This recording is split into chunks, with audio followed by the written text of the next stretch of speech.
Ma'am சொல்லுமா. Patient பேர் முரளிங்க ma'am. ஈரோட்டிலேருந்து கால் பண்ணியிருக்காங்க. அவங்களுக்கு வயசு 38ங்க மேம்.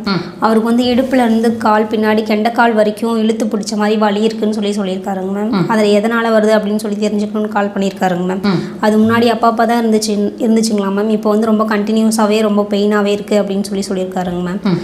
அதுக்கு அக்குபஞ்சரில் ட்ரீட்மெண்ட் இருக்குமான்னு சொல்லி கேட்டு அதை பற்றி எக்ஸ்பிளைன் பண்ண சொல்லி கேட்டிருக்காருங்க மேம். கண்டிப்பாக பண்ணலாமா. இடுப்பிலிருந்து கீழே கெண்டைக்கால் பகுதி வரைக்குமே ஒரு ரேடியேட்டிங் பெயின், அதாவது சியாட்டிக்கா பெயின்னு சொல்லுவாங்க இது ஆங்கிலத்தில்.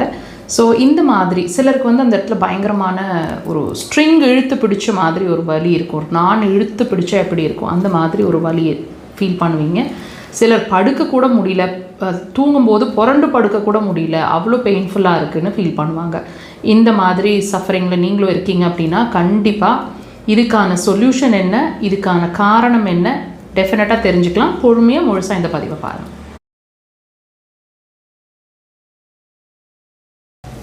சியாட்டிக்கா பெயின் அதாவதுங்க இடுப்பிலிருந்து கீழே வரைக்கும் பயங்கரமான ஒரு வலி, ரேடியேட்டிங் பெயின் மாதிரி இருக்குது.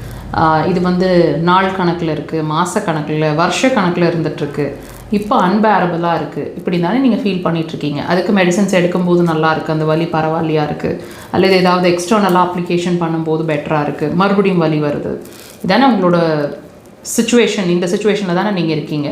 இது என்ன உங்களோட பாடி லாங்குவேஜ் என்ன, இது என்ன தான் சொல்ல வருதுன்னு நீங்கள் என்றைக்காவது யோசிச்சுருக்கீங்களா? நம்ம என்ன யோசிப்போம், அந்த இடத்துல வலி இருக்குது, ஸோ முதுகுத்தண்டு சம்மந்தமான ஏதாவது பிரச்சனை இருக்குமோ, அல்லது அந்த இடத்துல ஏதாவது உள்ளே ஏதாவது கம்ப்ரெஷன் இருக்குமோ. ஸோ இப்படி தானே நீங்கள் யோசிச்சுட்ருக்கீங்க. அப்பார்ட் ஃப்ரம் திஸ் நீங்கள் என்ன தான் அதுக்கான பர்டிகுலராக நீங்கள் இப்போ ஒரு கன்க்ளூஷனுக்கு வர்றீங்க, அதுக்கான சிகிச்சை எடுத்தாலும் எடுக்கிற வரைக்கும் நல்லா இருக்குது, ஏன் திரும்ப வந்துடுது? If the diagnosis is right, உங்களோட பிரச்சனை சால்வ் ஆகணும் இல்லைங்களா? ஏன் அந்த திரும்ப வருதுங்கிறதே உங்கள் பாடி வந்து நான் ரெக்கவர் ஆகலைங்கிறத உங்களுக்கு சொல்லுதுன்னு புரிஞ்சுக்கிறீங்களா? அதுதாங்க உண்மை. இப்போ இந்த பிரச்சனை எதோட இண்டிகேஷனாக இருக்கும், என்ன சொல்ல வருதுன்னு கேட்டிங்கன்னா உங்களோட பித்தப்பை சார்ந்த பிரச்சனை உங்களுக்கு இருக்குது அப்படிங்கிறது தான் உங்களோட இந்த பிரச்சனை சொல்ல வருது. அதாவது சியாட்டிக்கா பெயின்னு சொல்லக்கூடிய வலி சொல்ல வருது. எதெல்லாம் வச்சு நம்ம செக் பண்ணிக்கலாம்னு கேட்டிங்கன்னா டெஃபினட்டாக நான் சொல்கிற சில சிம்டம்ஸை வச்சு நீங்கள் செக் பண்ணிக்க முடியும்.